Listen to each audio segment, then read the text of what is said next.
This review was made possible by contributions from viewers like you.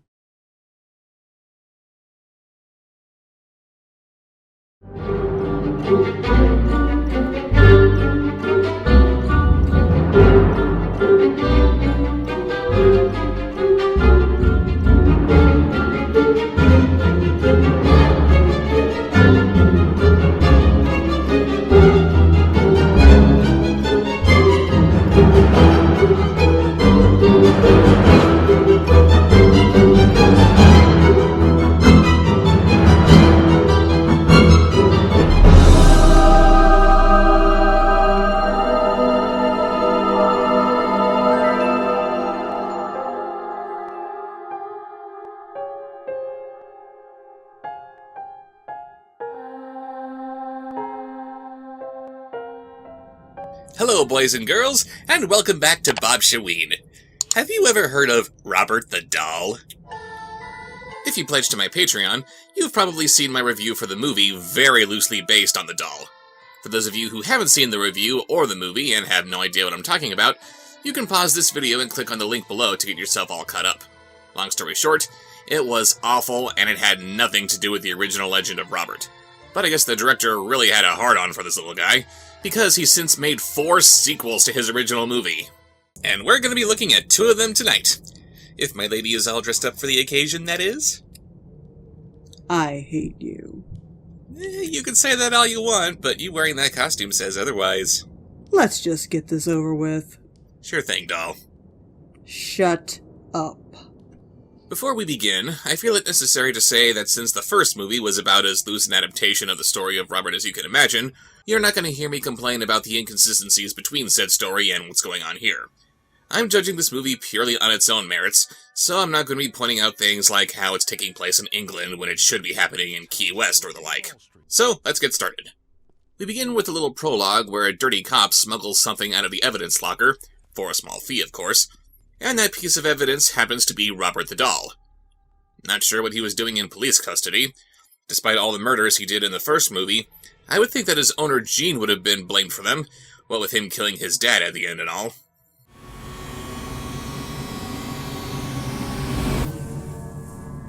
There is a legend around here. A vintage doll, possessed by a vengeful spirit. Narration by Constantine. I am Kermit. I get that he's supposed to be mysterious, but why is he so quiet? Well done, editor. Maybe he doesn't want Robert to hear him? Right, I just said that I couldn't hear him. No, I mean Robert. Oh, never mind. After mysterious narrator man mumbles about how menacing Robert is, we meet British Michelle Pfeiffer on her way to her new job.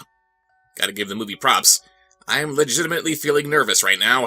It's not a good sign when a director is clearly inspired by Birdemic shock and terror.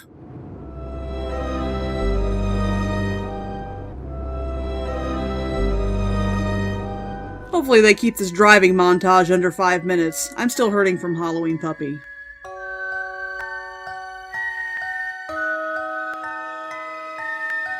Nice music, too. Can't you just feel the suspense building? I can't wait for the payoff.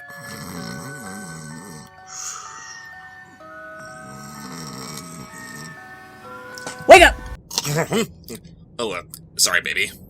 British Michelle Pfeiffer gets to the National Museum of Random Crap, and after meeting security personnel Pintel and Rigetti, their boss Ethel shows her around. Everything you need is in here. Pretty obvious, really. Thanks. Are the cleaning materials inside or just on top of the pile of rubbish?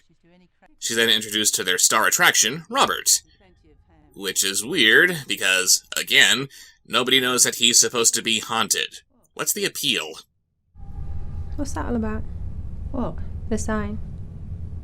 Oh, that. It's just a money-making scheme that Walter's into. Son of a bitch, I'm trying to not waste time by avoiding any comparisons between this guy and the real Robert. Why don't you have to include that little sign which is actually outside of the real Robert's case? Yeah, apparently Robert doesn't like having his picture taken without his permission, and anyone who does so is soon cursed with all manner of bad luck, which could only be resolved with a written apology. And the movie had to include this little bit of the Robert legend, making me ask why it doesn't go all out and make a real Robert movie instead of just ripping off Chucky. British Michelle Pfeiffer immediately starts noticing strange goings-on while making her janitorial rounds, but Pintel and Rigetti just blow it off. By the way, I commented in my review for the first movie about how out of place these corded phones were since it was taking place in 2015, and now I have to make a similar comment about these blokes. Who looks at magazine porn these days, especially when they clearly have smartphones at their disposal? But I gotta be honest, sex doll sparks air sea rescue alert? This tabloid sounds like it would be a much better story than what this movie is giving us. The next day, she discovers a mysterious little handprint on the inside of Robert's case. Again, nice to see them tapping into the real Robert story, since little handprints on the inside of his case have been reported. But what did Robert put his hand into to make that print? Bacon grease? But oh no, when British Michelle Pfeiffer grabs Ethel to show her the handprint, it disappears. At least this movie is paying attention to continuity. Robert really likes stealing Windex. Something was written on the mirror. Are you feeling all right? I don't know. Maybe the night shifts are getting to me. It's only your second night! Oh, God, love, it's only your second night. Thank you.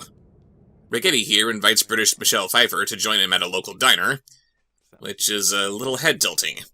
Yes, there are diners in England, but he doesn't make a joke about how he enjoys some fine American cuisine or something like that. I would sooner expect him to take her to the pub is all. Also, does Rigetti look familiar to you? He looks an awful lot like Eugene from the first movie to me. It looks like the movie wants to screw with our heads by taking this kid who murdered his father and trying to make a new life for himself after he gets out of prison. Then he makes British Michelle Pfeiffer think that it's the doll who's responsible for his latest string of murders. But then I have to remind myself that the first movie wasn't even trying to be subtle about how the doll really is haunted, and I need to stop making up better movies in my head.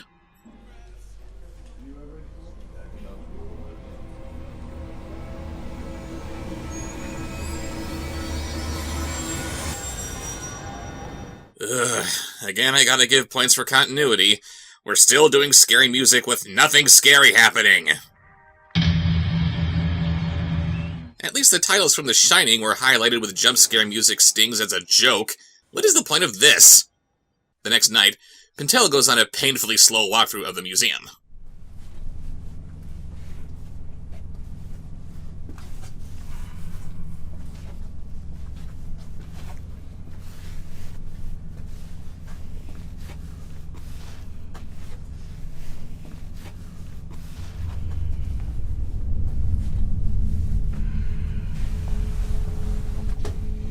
Ugh. I'd sell my soul for a better movie.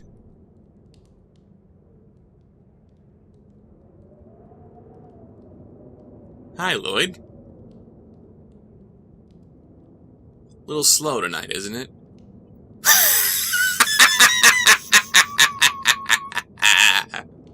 Almost 4 minutes of hall wandering later, Robert finally kills the guy.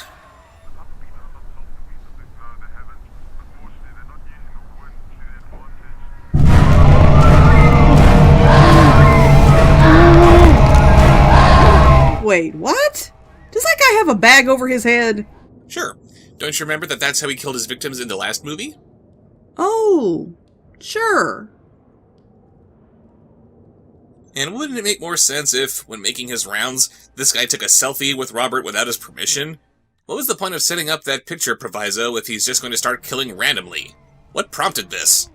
Or, hey, they established that Robert's pulling in a lot more business, right?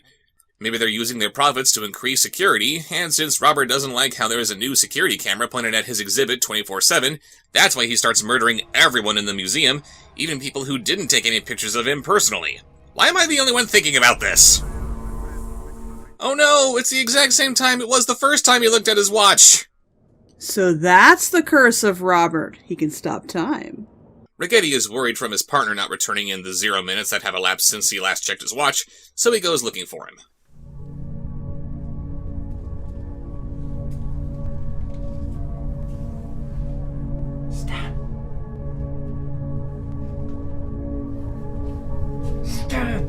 Turn on the damn lights!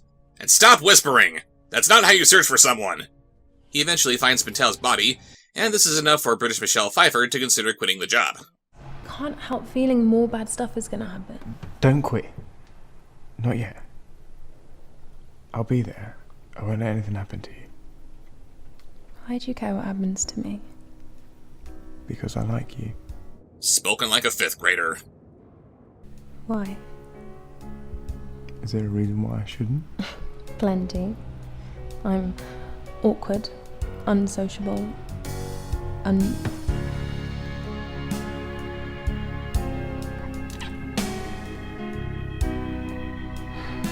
You just did that to shut me up, didn't you? Is it working? The not-rated movie fades away from the love scene before it shows us anything I'd have to censor out. Then we later find Ethel cleaning up around Robert's exhibit. And because he's just killing randomly for no rhyme or reason, that means she's the next to go.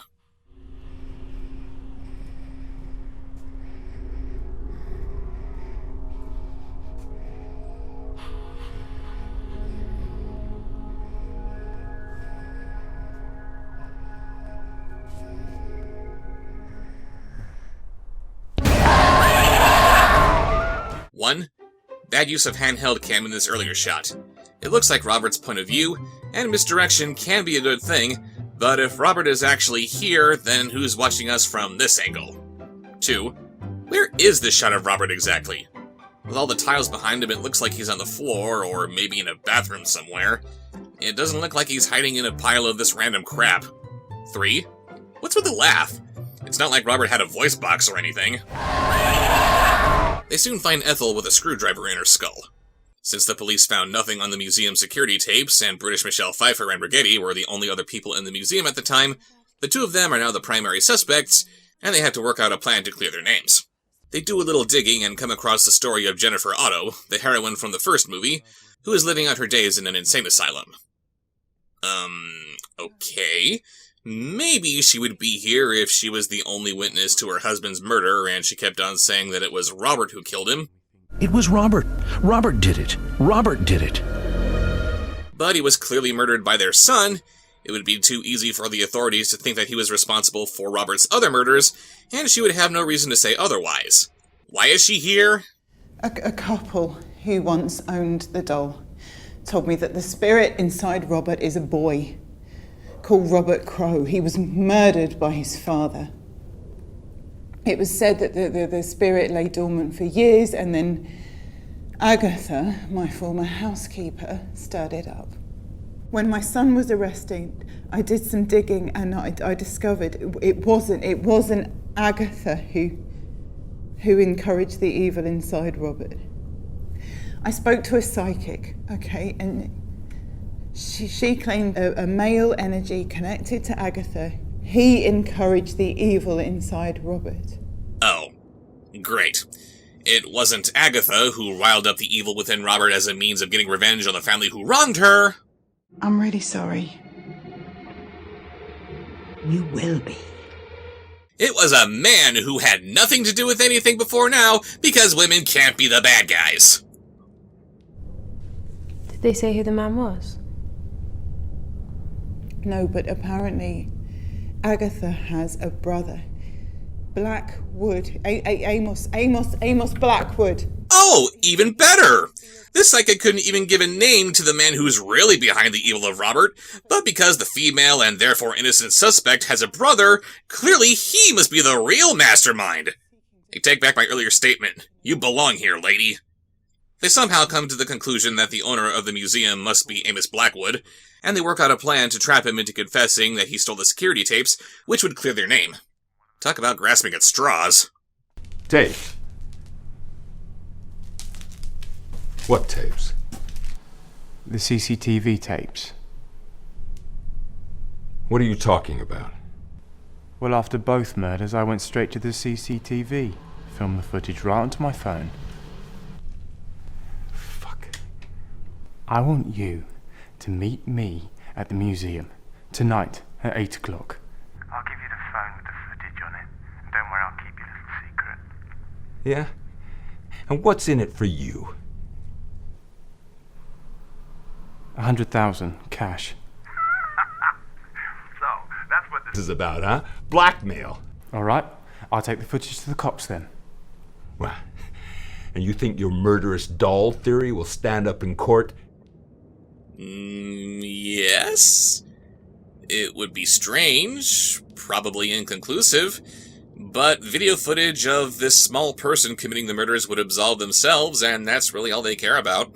Speaking of recordings, I think this conversation would make for some compelling evidence against him. Why aren't they recording this?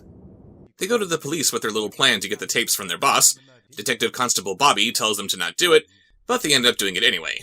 Well, that was 2 minutes well spent. Was it only 2 minutes? They meet with their boss at the museum, and when he thinks he has the upper hand... Oh, come on, that was just silly. Hey guys, what's going on?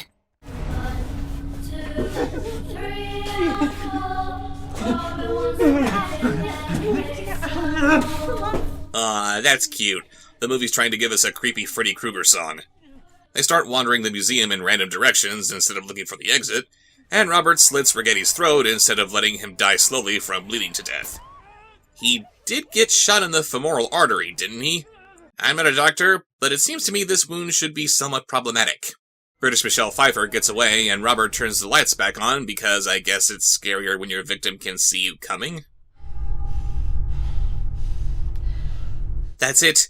I'm so gonna do something with this tiny flashlight. Don't look for a better weapon in all the random junk lying around. So he's strong enough to stick a screwdriver through a human skull, but this girl's too much for him? Girl power.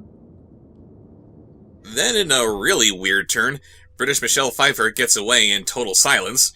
Robert shows us that he's hurt, and we follow him as if he's the murder victim. Is he getting stalked by her? No, that might be kind of interesting.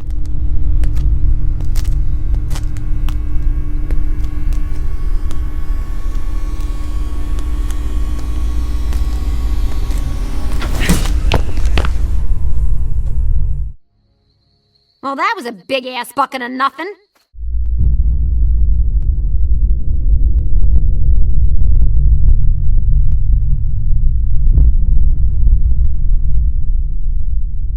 Oh, cute. Now it's ripping off the Texas Chainsaw Massacre.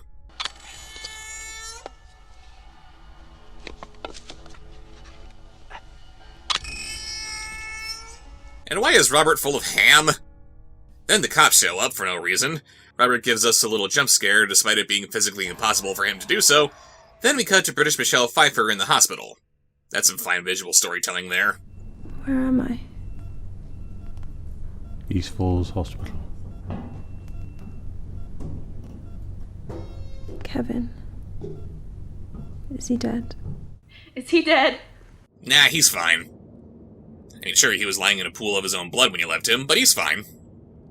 It turns out that Detective Constable Bobby is here to read her rights, since she's the only suspect left standing. Wasn't the plan to catch her boss admitting that he stole the security tapes from the other night? Why isn't she telling the detective to get the second phone that Rigetti had on him, which was recording the entire conversation? Since their boss is now dead, there's no one around to steal the security footage of this crime scene. Why don't the cops check for that? Ugh, the last 6 minutes of this movie are spent on a pointless epilogue showing us how Robert escaped police custody again, and he's instead delivered into the hands of this creepy, wax-faced toy maker. Joining him is a collection of other dolls who are alive as well, including Stony the Clown and Tickle Me George Carlin. So, what makes Robert so special if apparently any doll can come to life? No idea. And now that that's out of the way, time to move on to Robert and the Toy Maker. The original story of Robert took place in Key West, Florida. The first two movies took us to merry old England, so naturally, where does the third movie take us? Nazi Germany, of course! I just don't get it. Of all the people to pit Robert against, why Nazis? Using Nazis in any kind of work of fiction is lazy shorthand for these are the bad guys and anyone against them is automatically the pinnacle of morality. Why are we suddenly turning Robert the Killer Doll into a good guy? Anyway, we open on some guy from the 21st century evading the Nazis as he seeks refuge in the home of another guy from the 21st century, who also happens to be in 1941 Germany for no reason. Yeah, nice haircuts, Yums. This family doesn't object to these guys looking through their house, since they're completely loyal to the Fuhrer, which you can tell by how they're either cowering in fear or standing defiantly.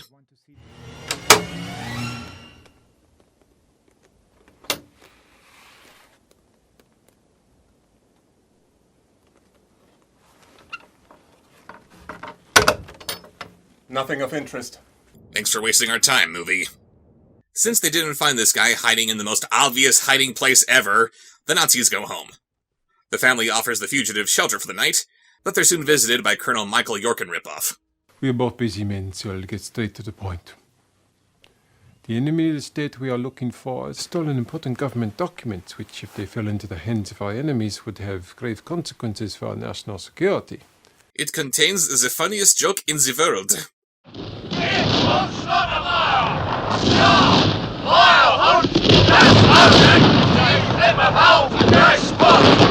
You know exactly what it is I do for the Führer? No. Well, here in the Bavaria region, I am responsible for, amongst other things, finding and interrogating people suspected of harboring enemies of the state. Do you know why I was appointed to such a position? No.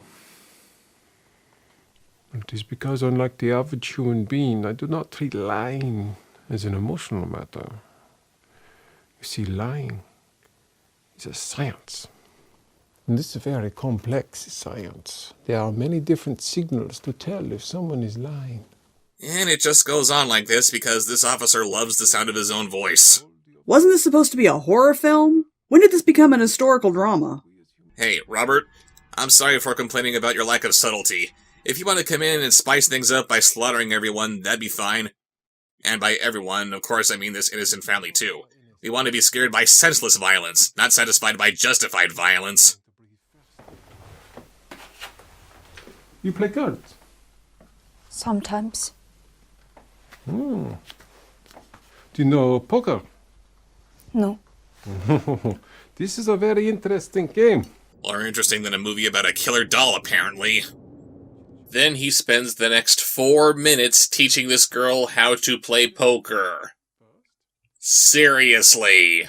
Okay, we get it. You're good at calling a person's bluff. Can we get on with it? Yes, get on with it!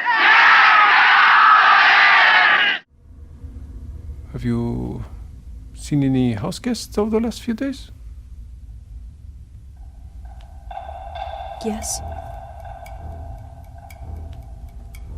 Oh my god, they incorporated a ticking clock into the soundtrack! They're trying to make this tedious! This all ends up being a giant waste of time since the colonel finds the refugee with his superhuman hearing, I guess.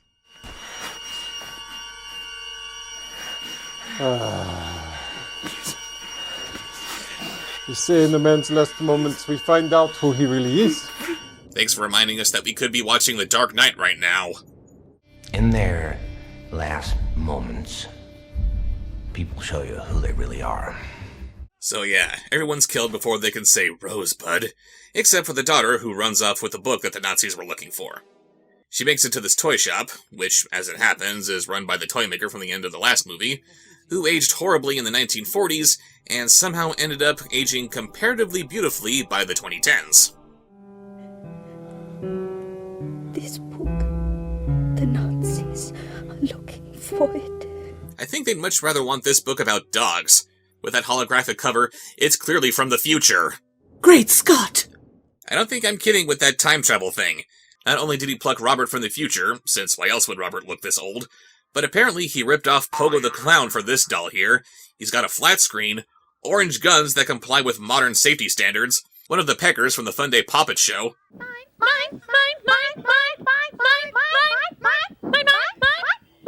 and they even accept Visa. And a lot of these toys have modern packaging covered in English writing. I'm sure that's not confusing. You have to pat those big blue eyes so that they buy all the dolls in the shop. Good morning, Abigail. Good morning, Amos. Still talking to the dolls, I see?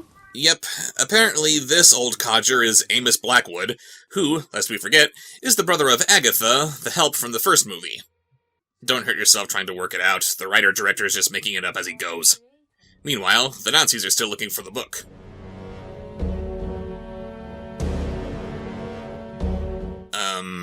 Okay, that's weird. This wanted poster was printed in the Daily Mirror, a British newspaper. Do a lot of Nazi officers subscribe to British newspapers demonizing their beloved Führer? And look at that date. September 4th, 1939. This movie's happening in 1941, right?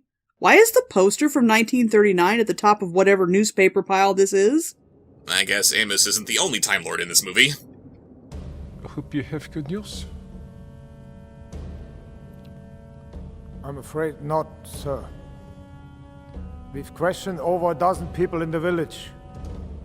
The trail is still cold.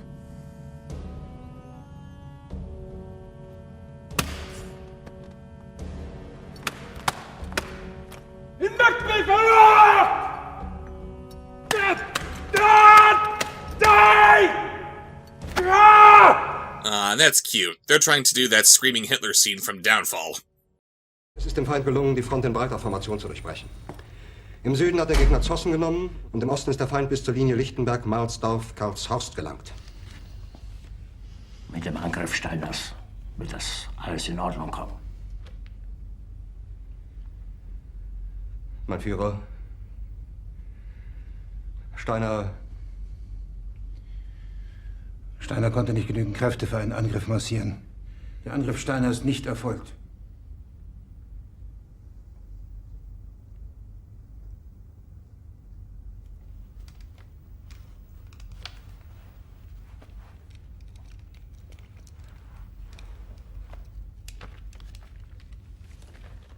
Es bleiben im Raum Keitel, Jodl, Krebs und Burgdorf.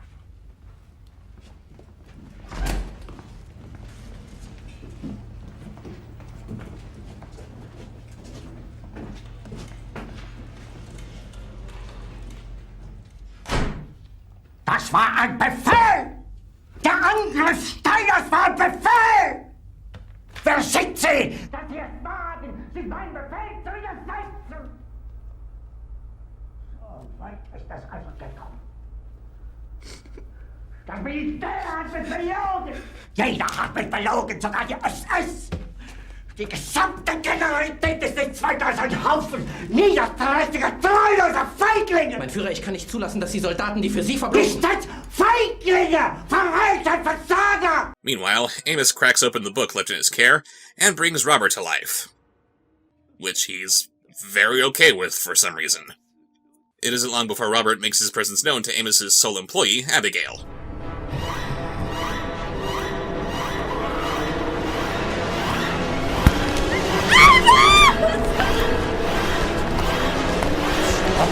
Right now! This is Abigail. She is a friend, do you understand? Somehow Abigail stays there long into the night so the situation could be explained to her. One might think that she'd opt instead for running out of that shop screaming and never coming back, but whatever. I first discovered Robert after reading in the newspapers that a young boy had died. His body was found in a local park, clutching a doll. It turned out that the boy's father had killed him. God, that's horrible. Indeed. After the case was closed, I purchased the doll. I remodeled his face, I reinforced the limbs. I named him Robert, after the boy who had died. Why did you want such a morbid thing? I felt that the boy's soul had entered the doll.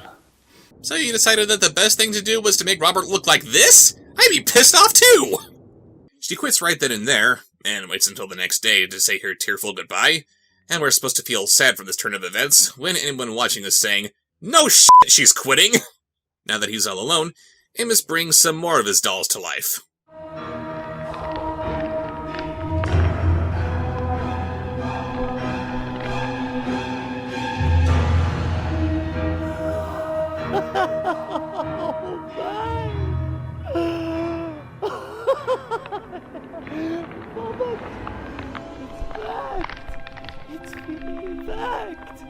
Nice crunchy sound effects.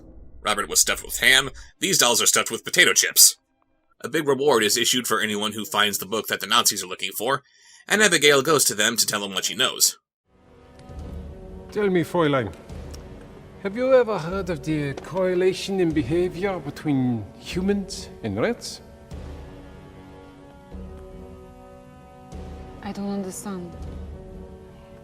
Surprisingly, humans and rats are actually more alike than they are different.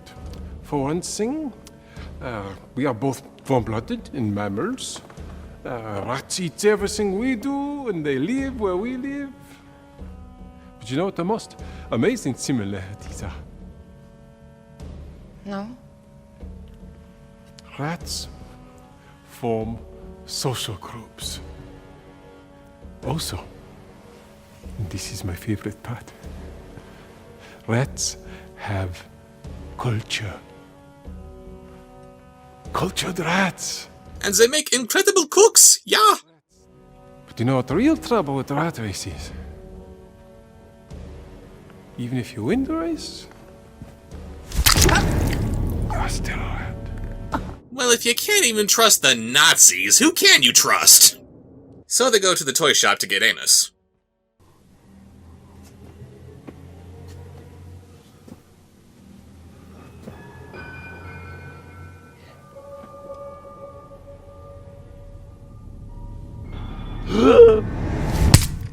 Where the hell did he come from? There we go. Burn that shithole to the ground. Then we meet later on in headquarters. Okay. I was only following orders. Okay.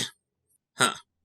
Considering how we now have 3 demonic entities running around in the shop, burning it down just might be the best thing they could do. Thanks, movie. You've got me rooting for the Nazis.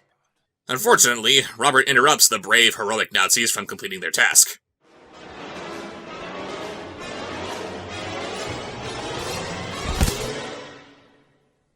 Really? That's the best you've got, movie?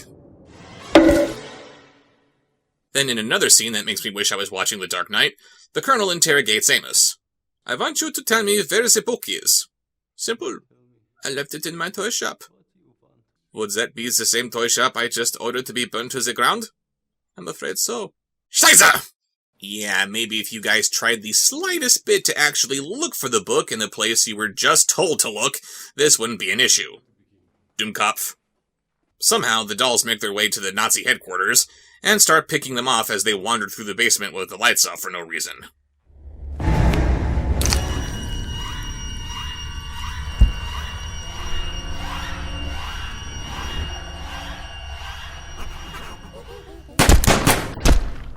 Little bastard. That's your reaction? Not The dolls kill all 3 Nazis that stand between them and their master, maybe? But he dies from his injuries. But don't worry, the dolls read the same spell that brought them to life, and Amos is brought back. Again, I have no idea why they decided to make the murderous Robert a good guy in this movie, but who cares? This mortal who only has a few more months before he dies of old age anyway is alive again! Hooray! So wait, all that stood between Amos and his freedom were 3 Nazis? Were these the only 3 Nazis under Hitler's command? And I guess Amos is immortal now? What happened to the other 2 dolls? How does any of this tie in with his yet-to-be-established sister? What happened between this and the second movie that messed up his face that badly? To look at him at the end of movie 2, it looks like he made Robert in his own image, but he just made the doll look like that for no reason, and then he just happened to end up looking like Robert anyway? If this spellbook can save human life, why didn't this guy use it on anyone else? This kind of thing should revolutionize the world of medicine, but the modern world in this universe looks exactly like the modern world we live in, which means that nothing has changed. Did he just forget about this mystical crap? I guess the moral of the story is not to become immortal if you're already senile. Well, I'm glad that you got this much out of it, because this was putting me to sleep. It's bad enough that this franchise has all but completely divorced itself from anything having to do with Robert the Doll, but then to do a 180 and make it into this is just mind-blowing. Why even continue with the story when you clearly have no desire to do so? You couldn't make it work as a legitimate horror, but it makes you think that you can do better by turning it into an historical drama. Worse yet, how do you take the concept of demonic toys fighting Nazis and make it this boring? Each movie is more of a rip-off than the last. But fortunately, I have an ultimate solution for these movies, yeah?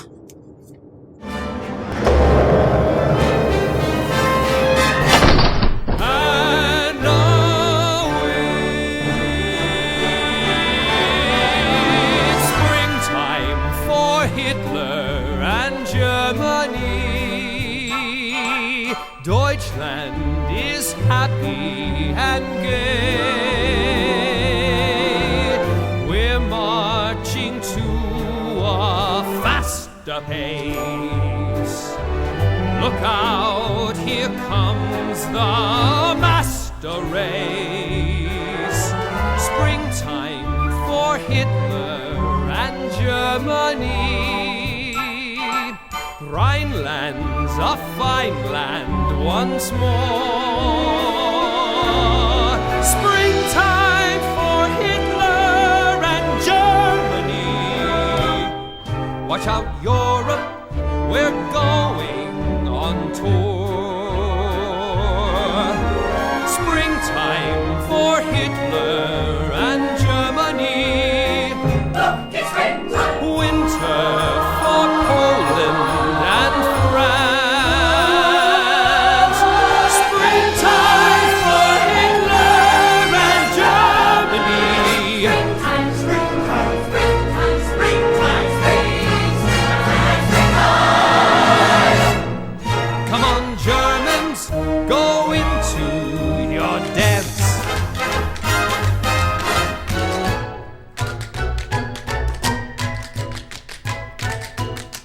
I was born in Dusseldorf, and that is why they call me Rolf. Don't be stupid, be a smarty. Come and join the Nazi party.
I guess the moral of the story is not to become immortal if you're already senile.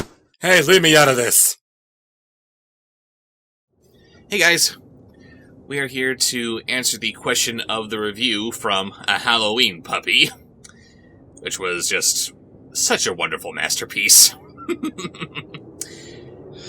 And what was the question for that, Raven? The question of the review was, Eric Roberts, who played Ted, or the voice of the Halloween Puppy, seems to take whatever movie roles are offered to him. And how? Choose one. Either give a brief synopsis of a movie you would make specifically to star Eric Roberts, or give a brief synopsis of a movie that even Eric Roberts would turn down. I attempted to answer this question first with the second option, something that he would probably turn down. I hope. The Dark Knight, the Jimmy Screamer Claus cut. Eric Roberts reprises his role of Boss Maroni, but when Batman interrogates him, he actually, and graphically, breaks his legs in the process. You know, until you said that you were making giving an idea of something he would turn down, I had no idea. Wow. Maybe there were other people that answered it the same way, because I noticed there was a distinct lack of movies that they thought he would turn down. That specifically said, he wouldn't take this. We chose a couple of them, but there weren't nearly as many answers of movies he would turn down as opposed to movies that they would make for him. I don't know, I kind of thought this one would speak for itself. I mean, would you take a movie wherein you would have to break your legs? I wouldn't. Well, okay. Actually and graphically. Okay. Actually, yes. I missed that part. I thought, the only thing that stood out to me was graphically. So I thought it was going to be like a really nasty, gory, not really a Batman type. Oh, it would be that certainly, but it's real. I, on the other hand, who likes Eric Roberts... Hey, I don't dislike the guy. that I would do a reboot of The Best of the Best, which was the first movie in which I can remember seeing Eric Roberts. Eric would reprise his role as Alex Grady, who was being recruited to become a coach for a gym of young Olympic hopefuls. He finds out that the rival coach is teaching a different group with questionable methods, trying to compete to see which group gets on the team of Young Olympic, Youth Olympic. What is it called? Young Olympics? Youth Olympics? I would know. Anyway. A rival coach is teaching a different group with questionable teaching methods, and they have a local tournament where good sportsmanship triumphs over bad, reminiscent of Cobra Kai, which is on Netflix, and if you haven't watched it, watch it. The new season comes out in January, and I am here for it. It is such a good... I mean, I was a big Karate Kid fan, believe me. I loved... Especially the first 3 movies were good. The third one was kind of... But Cobra Kai, I thought it was going to be really cringy, difficult to watch. And we have enjoyed nostalgia bait. We, as in my kids and I, have really enjoyed watching it. So, but if you haven't for some reason seen the original Karate Kid, you gotta watch that one, and then watch Cobra Kai. Because what are you doing with your life? Reviewing crap for a living. Jack Sullivan says, a live-action Danny Phantom movie where he reprises his role as Dan Phantom. I think he meant Dark Danny. Possibly. Because in our research, because we didn't know he did a voice in Danny Phantom, but apparently he did, and that the character was Dark Danny. Mm-hmm. So. And I would be on board with seeing that. It's always cool seeing, well, I don't know if you would call Eric Roberts a voice actor per se, but if you can get a voice actor to reprise their role in a live action setting, that is really, really great. I always imagined seeing a Transformers movie wherein Peter Cullen not only voices Optimus, but plays, on film, the holographic driver that would have to be seen behind the wheel if anyone's out seeing Prime out in public. So, just something like that, that'd be cool. But, yeah, him doing a live-action Danny Phantom movie, that'd be cool. Yeah. Evie Rawlings says, an old-fashioned film noir where he was the kind police chief who supported our hero in all his endeavors. The reason why will be revealed later, as it turns out he was the killer who wanted to lead our hero away from the truth. What a twist! I like it! It works. I like Eric Roberts as a bad guy. I like Eric Roberts. Okay, I'm kind of got a little crush on Eric Roberts. He's a good-looking man. So, yes, all of those scenes when he's cuddling with Mom and a Halloween puppy. Those are your favorites. No, because he's a dog. He's a female bulldog named Muffin. And the voice acting is not, I mean, it might not have been literally phoned in, but it was phoned in. He's done better work. Yes, we need to get a better movie wherein he's playing a dog named Muffin who's getting pleasured by his girlfriend, who may not actually be his girlfriend. I don't know. That movie was so confusing. Moving on. Zachary and the Spooky Raboots. You gotta tell us what is a raboot one of these days. They say, a role in Cool Cat Fights Coronavirus, where Eric Roberts plays Grandpa Cool Cat. He plays Grandpa Cat, Cool Cat's grandpa, who comes over to train Cool Cat to fight coronavirus. Because why not? Well, I had prepared a statement as to why not. But that would begin with why this movie should never have been made in the first place. Yes. Actually, it's amazing that Eric Roberts hasn't appeared in any Cool Cat stuff yet, because he... Maybe even Eric Roberts has standards. Well, no. We just don't know. Derek Savage has his phone number. I forget exactly where it was, but he's in, like, some promotional material for Cool Cat or something, even though he's not actually in the movie. I don't know, it's weird. Well, since he takes so many shit roles, maybe he just never couldn't work out the scheduling. Maybe it was a scheduling conflict. Let's hope it was that. Let's hope he just turned it down on the... I don't know, maybe he was in the promotional material and then found out more about Daryl there and decided he didn't want to be associated with him. Brandon Croker says, I would put Eric Roberts and Gary Busey together in a movie where they play a couple of bickering brothers who get turned into cartoon characters a la Cool World and must put aside their differences in order to navigate their way through a cartoony landscape and find their way back to the real world. Also, there'd be a cameo by Weird Al, because why not? Animated Gary Busey. That is either genius or the thing of nightmares. I don't really have an opinion on Gary Busey. I think he's had a rough life. I think some of that roughness has been self-imposed. Maybe. But yeah, I can see it. Me too. And yeah, Weird Al. Why not? Because, why not? Sure. We haven't seen nearly enough animated Weird Al.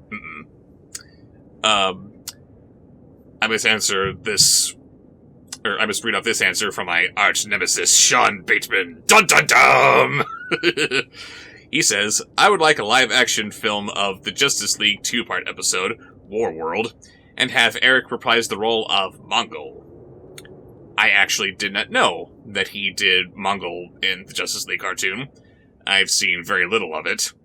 But again, going back to what I was saying earlier, seeing voice actors reprising their roles in live action, or, hey, since we're talking about Justice League here, Kevin Conroy as Batman? Let's do that. But good. Like, not what they did on Batwoman. Boo. I did see the outfit. Did I show you the outfit of the new Black Batwoman? Because the role was recast? You did not show me, but I actually saw it just in passing. I really like it. I like the fact that she's got the big, natural, fluffy hair. And apparently the idea was they wanted to be able to tell it was a woman of color from any angle. So, showing off the curves, showing off the hair, lots of hair. I like it.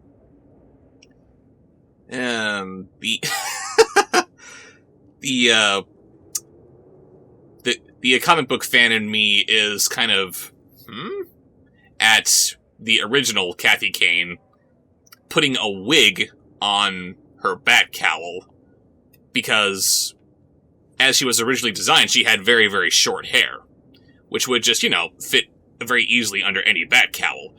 And then seeing that hair on the mask as part of the costume, I'm thinking, doesn't that work to your disadvantage? Doesn't that just give any potential criminal who gets it really close up to you, like, something to grab? I don't know. So then seeing something more so, but real, on this woman, it's like, ooh, that's gonna be an issue.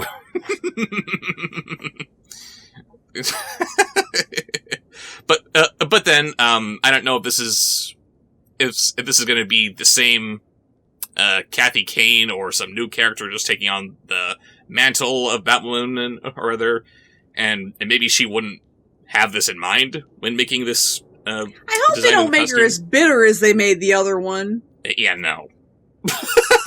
I don't know very much about the character in the comic books. I don't know if she's really that just a miserable person, but she struck me as a very miserable person. Yes. In what little we saw, like in the crossovers with the Flash. I don't know if it was just a weird coincidence, and this just happened to be in every off issue with her that I just happened to read, or if this is in fact her entire character in everything that she's in, but everything that I have seen her in personally just reads as, sorry for this kind of language, but angry lesbian. I don't like men, which means I have to not like men. Actively. Actively, yes. Yeah, And please don't turn her into an angry black woman. We don't need that stereotype perpetuated. I love the fact that a black woman's playing her. I think that I can't remember the name of the actress, but I think that she really looks the part. I think she's going to be amazing as long as the writers give her a chance to actually have a personality that's not a stereotype. super heroine. That's what she's supposed to be, okay? She can be these other things. She can be black. She can be a lesbian. Don't make her black lesbian, if that makes sense. Yeah, let's not cookie cutter her. Let's give her let her develop as a character. No. Anyway, Corsair Carl says, okay, it's a Western. Everything is played straight, except everyone is a cockatiel or some kind of parrot. Eric plays Squee Dootsmith, a new mysterious stranger that flew in from Nevada.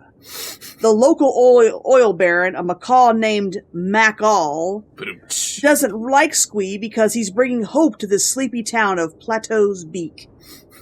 The penultimate high noon is the birds, both Squee and Mac, have little revolvers on their wings. I call it Two in the Bush. Take my money. I'm ready to see this movie. That sounds too stupid for him to not turn down. That sounds like it'd be funny. There were some bird movies that came out, some animated bird movies that did not go over all that well. No.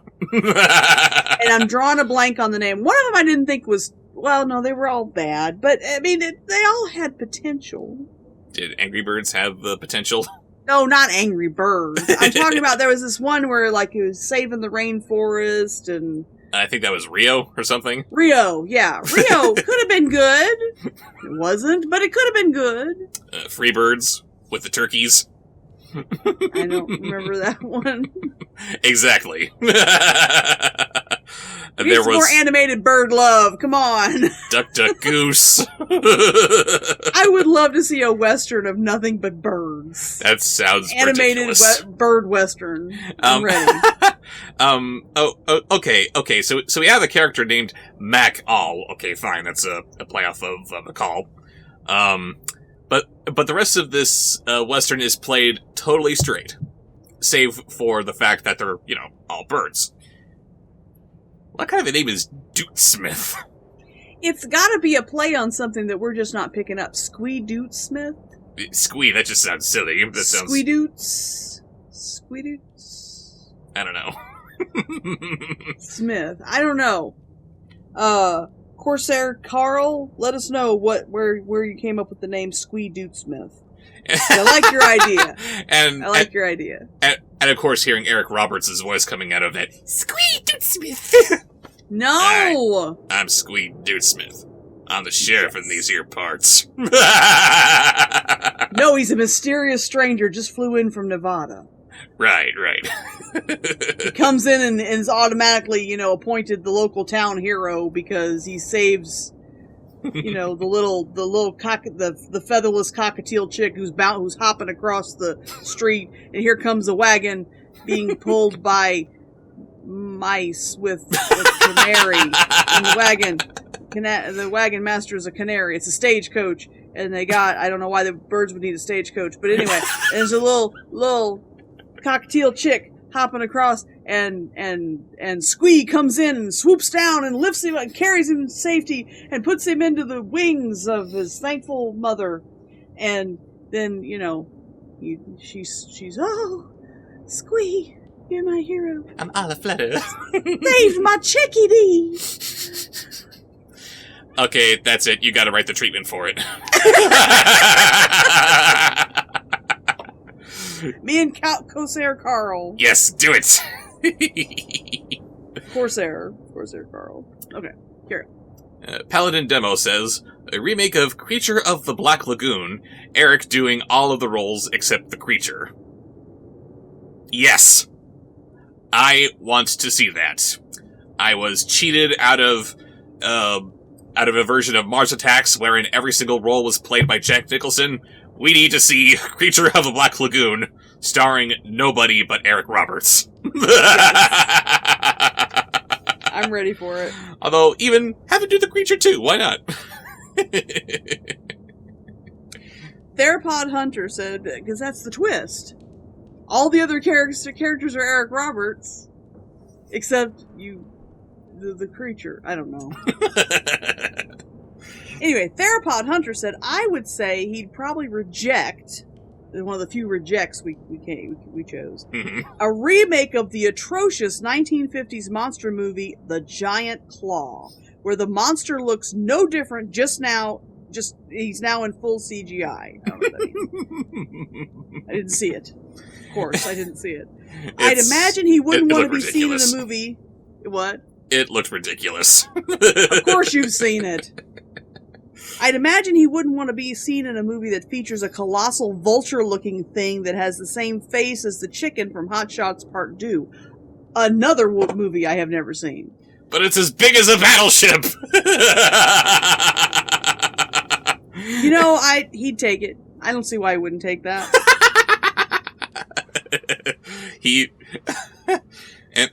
And who knows, maybe he would have some kind of a say in how the animation for the creature is done. Do we meticulously make it look like the weird puppet that it was in the 50s? Or do we actually try to make it look good, despite the model itself looking terrible? I don't see why he'd turn that down. Let's see, Nobody Z says, how about a movie where Eric Roberts plays a detective who works with a smart, nerdy, pop culture-loving dragon, voiced by Jason Ritter, who also voiced Dipper from Gravity Falls, in a world where modern humans live alongside magical/mythical creatures in the vein of Zootopia or Pixar's Onward, except that magic is more commonplace. The plot involves a dark wizard leprechaun who plans to enslave all the dragons to burn everyone who stole gold from leprechauns, and a subplot about the dragon dealing with meeting his father, who abandoned him when he hatched due to being a runt. And the effects for the creatures would be done by the Jim Henson Company. I love Jason Ritter. I didn't know that he was in Gravity Falls. I haven't watched any Gravity Falls. But he's in a million little things that I watched. And I've seen him in a couple other things. He's the son of John Ritter, one of my longtime favorite actors from Three's Company and How I Met Your Mother. But I could definitely see that. I would love to see him doing that. That'd be fun. Yes, you want to make sure that it's in the same vein of Zootopia, Onward, while seasoned with the special effects of the Jim Henson Company, because this is sounding like an awful lot like it could be a remake of Theodore Rex, but we want it to be good. What is Theodore Rex? It's pretty much this exact same plot that was written down here, except the detective is played by Whoopi Goldberg, and instead of a dragon, it is a 6-foot Tyrannosaurus. Who I'd watch it. Who wears a hoodie. Give it a shot. I bet I've seen worse. I bet you've shown me worse. Oh, You're absolutely. currently watching worse. We are watching worse. Yes, we are, aren't we? Such a slog. Anyway. The Do strange something! one. Do something! Shut up and do something, please, for the love of God. That's all we can say about it. No more spoilers. No more spoilers. Strange One says, I think the only thing Eric Roberts would turn down is a film about a garbage can that learns to love. The movie will be animated Clutch Cargo style, which I had to look up, and we had to look it up. He had seen Clutch Cargo style animation. Yes, but we I just didn't know Clutch Cargo by title. So, yeah, I can totally see that. And the script will be written in a language Eric Roberts doesn't understand. Okay, maybe he'd turn that one down. That's a big maybe, though. A garbage can that learns to love. I love points for your creativity, What? Strange One. Why not?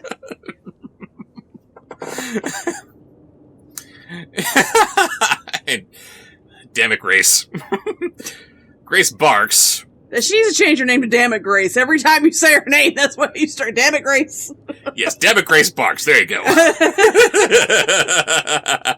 She says, Eric Roberts would star in A Talking Emu?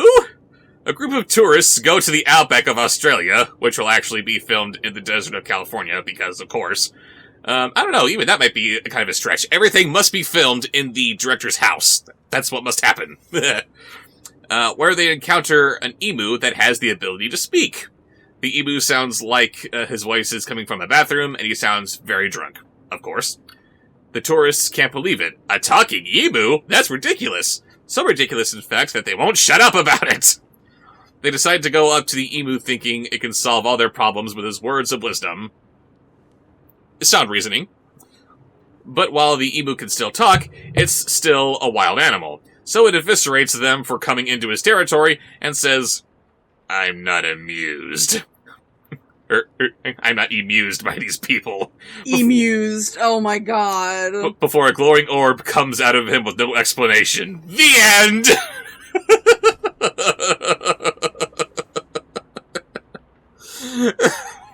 That is awful. And funny. Yes. Not amused. And somehow, despite him being an emu, he would have to put sunglasses on his face as he says that, I am not amused by these people. Yeah! Limu Emu! What? The commercial for Limu Emu. Emu wears sunglasses. Limu Emu? It's an auto insurance commercial. Progressive? Auto insurance? I don't know. I can see them doing that. Shinkai Atusia. If I know I mispronounced it, I'm sorry. Shinkai. Along the same lines, suggests a talking man. A world that is run by talking animals has a human named Duffy randomly show up out of nowhere. The world hinges on predators being kept in check. Duffy unknowingly messes things up by reigniting the spark that was missing in Predators. Uh-oh. And my thoughts on that, well, Eric Roberts is kind of delicious, so... Okay, calm down, you. Hey! He's a good-looking man. He deserves better roles.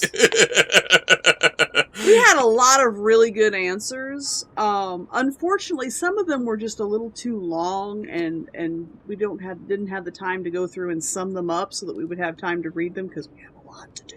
It always is a process figuring out what we're going to read. Yeah. And so many good answers in here. Yeah, even if you're seeing this and you haven't, had a chance to answer and you didn't get included, even if you're seeing this after we've already done the video and everything, by all means, read and discuss the whole comment thread, because there were a lot of really good ideas. Indeed. Very detailed. I love the creativity that is just bubbling up in my audience. I'm showing them some of the worst pieces of crap ever, and they're coming up with better ideas just in these little comments that we're asking for. It's just great. Thank you guys. I love you all. So, thank you all for tuning in for this segment of Question of the Review. And as always, be sure to answer the question at the bottom of this review. And we will see you guys later. Bye.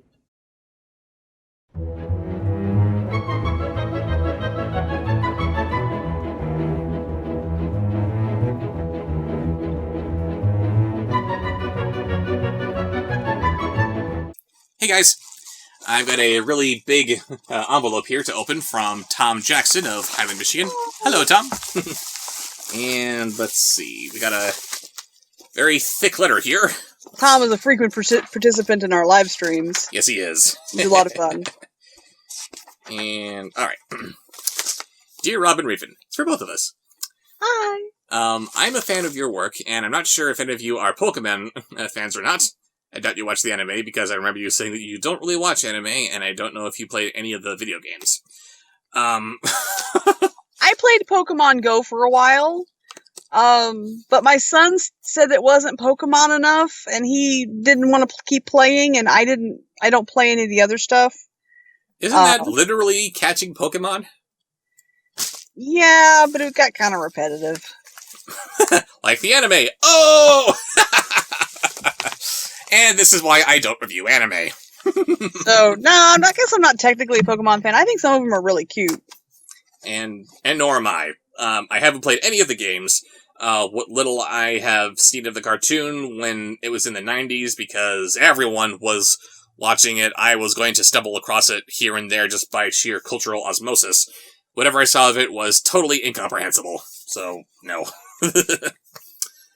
However, that didn't stop me from thinking about what Pokemon you might have. Imagine that you are both Pokemon trainers. You both want to be the very best like no one ever was. Da, da, da. Yeah, I'm not a fan, but I know the theme. Want to be the very best like no one ever was. Anyway, you go on a journey to battle the 8 gym leaders to get the 8 gym badges. Meanwhile, you stop the evil Team Mockbuster. Ugh. Mockbuster? Evil team I made up for you. Who wants to make people dumb by making horrible movies? After that... oh, you mean Michael Bay? Yeah, Michael Bay, exactly. Yeah, he would be my arch nemesis, wouldn't he? That's Sean Bateman. Yes, right, pardon me. He's my self-proclaimed arch nemesis. After that, you go to the Pokemon League to challenge the Elite Four and Champion. So here's what I imagine both for you and your Pokemon teams. I will forgive you if you mispronounce some of their names. Warning, this note is very long and might get confusing. Thanks for the heads up. Let's see. Rob's team will be either based off of some of my moments from my show, because I think this Pokemon is a good fit for you. Gengar, Mega Gengar, the Shadow Pokemon. This Pokemon will either make you think of the Cheshire Cat or the Joker from that grin due to your liking of Alice in Wonderland and Batman. You will have a Keystone, and Gengar will have a Megastone called... Gengar. Gengar? Okay.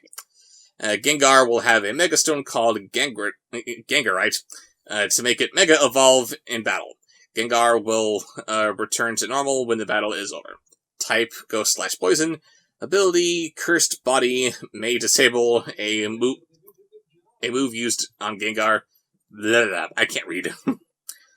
Mega Evolution ability. Shadow Tag Gengar steps on the opposing Pokemon Shadow to prevent him from escaping. Weird. How about you just kind of sum it up, since it's quite a lot. Even he said it was going to be long. So let's hear the names of them and stuff like that. Yes, we've got Lycanroc. The types that they are. What is it? Lycanroc, the wolf Pokemon. I haven't heard of that one. Swalot, the poison bag Pokemon. I have heard of that. The Swalot. Yeah, I think I have heard of that one. Incineroar, the heel Pokemon? No. Someone chopped off their heel and made it into a monster? What?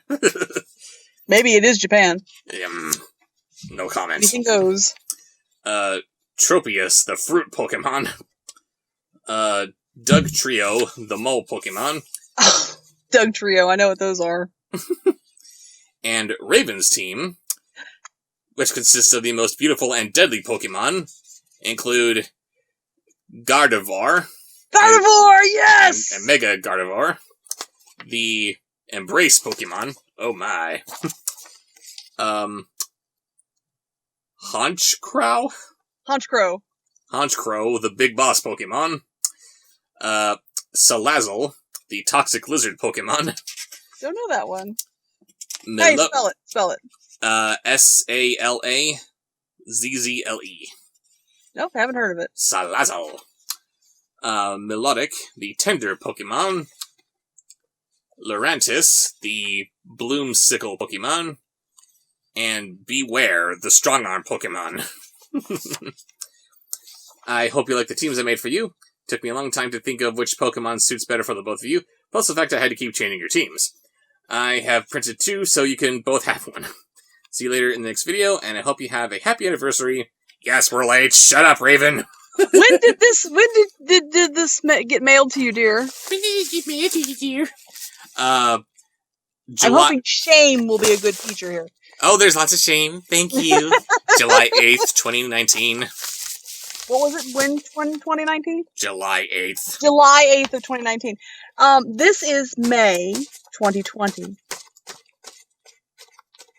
Finished? Last time he let the fan mail build up, he promised he would never let it build up again. Yeah. Okay. Anyway, I will tell you what my favorite Pokemon is, Tom. You did not include her on my team. Who's that? I believe she's called a Jinx. She looks like a lady in a dress. I loved her. I looked all over for her when I was playing Pokemon Go, and I caught a few of her. Nice. I think it's Jinx. I think it is. Yeah, so we Not got our... look it up while you're reading. Well, that's it for that. We got the lists of our respective teams here. And we have also got something else inside, which is very large and hard to pull out of the bubble wrap. What have we got? Yes, she's a Jinx. Jynx. That is my favorite Pokemon. I don't know why. Here we have our respective teams here. One for Raven, and one for me. So, thank you very much. Ta-da! Again, this is going to go on the fan wall that I have. You are challenged by couple Rob and Raven. Bum bum bum! Aren't we adorable? Oh, hi, MST3K. Good night. Quit moving it around and trying to see my team! Your team are these guys. Who I don't know at all. You'll have to forgive me. He knows nothing. I know nothing! Yeah, okay. But I would like Jinx on my team, please. I am going to have to mail your list to you when I've got a chance here. In the meantime, I need to deftly and carefully repackage this. Thank you so much for that, Mr. Jackson. And at this point, you might as well just wait until you move here. Bring it. Maybe incentive. I want to get him here as fast as I can. Indeed. But again, thank you very much for that. Anyone wants to send us fun little goodies like that, DVDs, mail, the pictures, that kind of thing, just ship it to the P.O. Box in the corner, and we'll see you later. Bye, guys.